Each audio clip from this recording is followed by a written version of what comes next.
In this video, I am going to be droning on about drones, or more specifically, my settings I use for shooting drone video for real estate.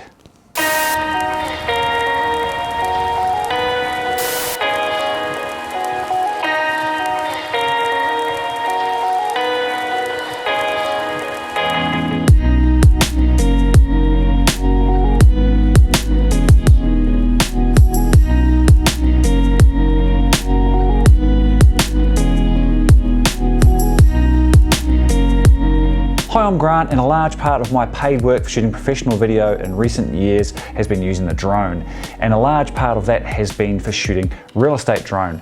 These are the settings that I use for setting up my drones for real estate video, and they pretty much stay the same whether it's my Inspire 2 or my little Mavic Air.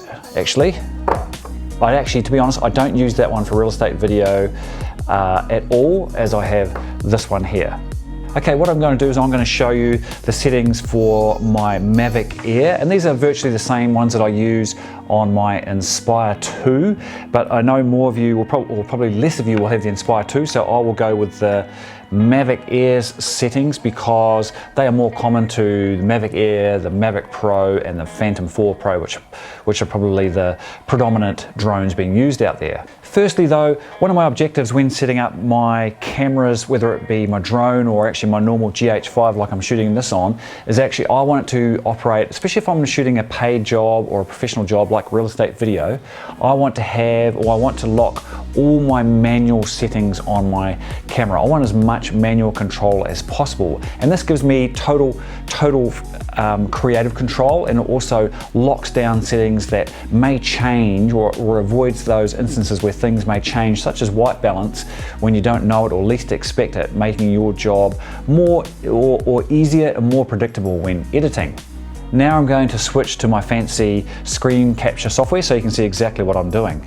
Okay, you can probably hear my little DJI Mavic Air's fan whirring away quite hard there in the background. So first up, I go into my camera settings here using the little icon straight below the record button here. Go across to the settings menu.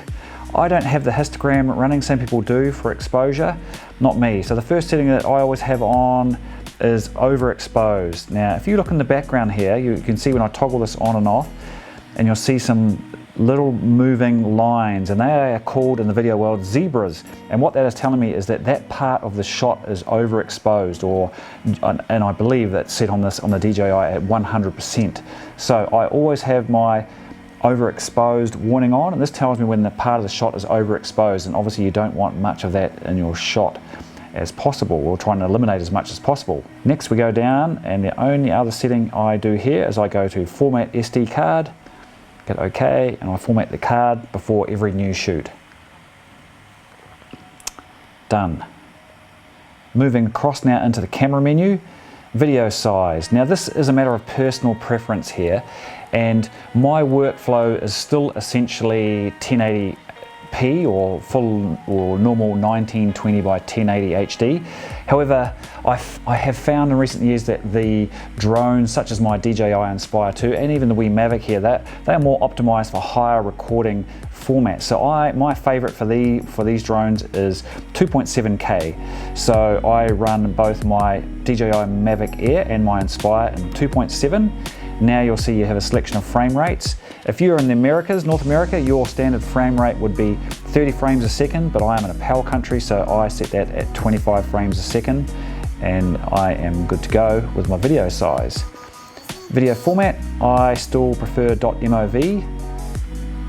White balance, I will always set a custom white balance, and I am just about 99% of the time I am shooting outdoors, so I lock my white balance at 5600K. Now I find the DJI aircraft or their white balance tend to be a little bit warm, so you could experiment with knocking it down to something like 5400K, but I generally set mine default 5600K, set it and forget it.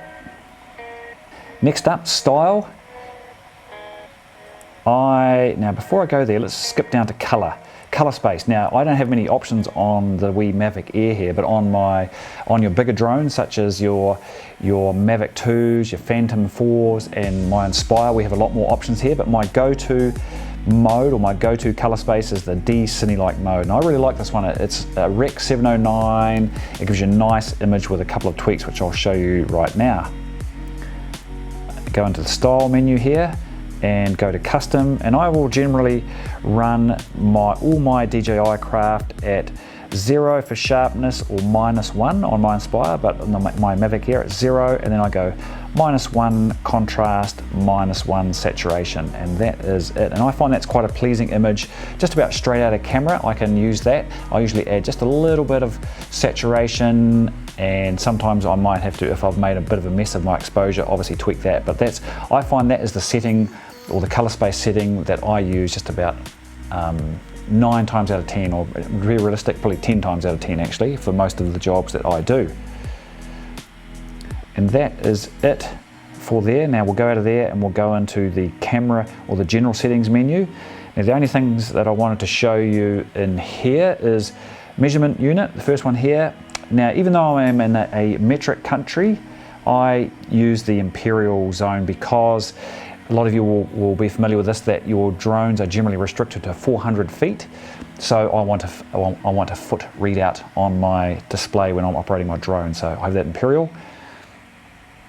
Now the only other option in here that I will generally tweak is I go into the wee gimbal menu down here at the bottom, and I go into advanced settings, and I change, and I do this the same on my Inspire, in fact all my drones. I see the max gimbal pitch speed here. Now this alters how quickly your camera will tilt up and down, and I prefer this to have this as really slow as possible, so I can get nice cinematic or slow, very nice sort of slow cinematic moves. And I will always turn this down to about 6 or 7, and that is it. Now we'll get out of those settings, back to the main and back out. Now the only other thing I do is, now when I'm actually operating my aircraft or setting my exposure, I will run it in manual mode. As you see here, I always put this in manual. I'll just about always have my ISO as low as possible, which is ISO 100, and then I'm using the shutter speed to set exposure when I'm shooting outside. And I'll hopefully will try and get a shutter of double my frame rate. So I'm shooting 25 frames a second, so I will try and get a shutter speed of around 1/50th. This might, if it's very bright, I might have to go up. And what I often do though to counteract this is I will just about always be running ND filters on my drones, and my go-to filter is my ND8, and this helps me bring back, or this stops me from having to set a really high shutter speed to get my exposure correct. The other setting that I do when I'm setting up my drone is, my clients will generally want me to shoot drone stills as well while I'm doing the video for real estate. So let's switch back to the controller again. We switch it to the camera mode, go into the settings again, and now we will see if we're in the camera there now.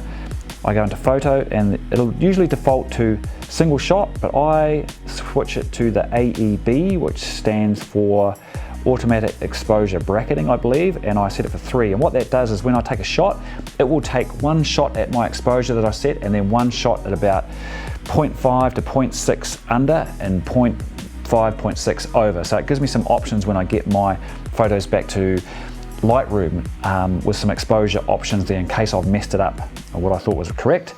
And image size, I set that for 4:3. Image format, I shoot it in RAW so I can have maximum control over it when I'm editing. And again, white balance, 5600K. And because I'm shooting RAW, it really doesn't matter these last couple of settings here. So that is it for my camera settings. And that's pretty much it. That is what I will just about always lock and leave all my drones on when shooting real estate video. I will put a link below to my website there where you can download a PDF with those exact settings. So hope you enjoyed the video, and I will see you in the next one.